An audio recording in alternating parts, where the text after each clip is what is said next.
Just as Jesus didn't quietly quit on us, Jesus asks us not to quietly quit on him. He says, love one another. Now, how can we do that?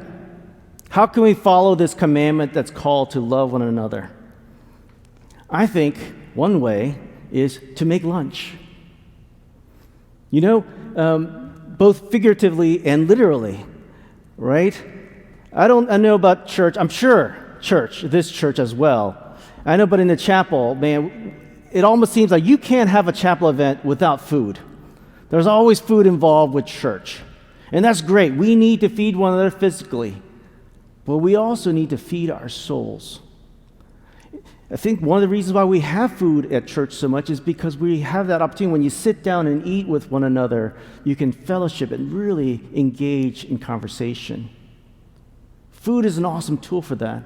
But if that's all we're doing, that's not enough. We need food for the soul. In fact, a couple months ago, the U.S. Surgeon General sent out a report saying that there's an epidemic in the U.S. of loneliness.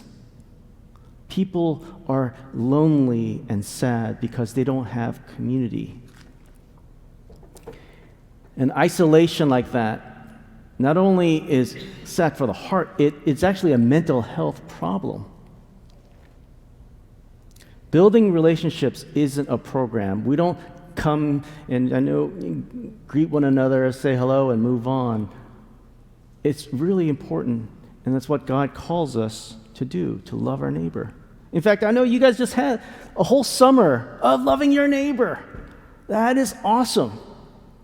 That is what we're called to do, to not quietly quit on God, but to not only gather for worship and learn Scripture, pray, but to love one another.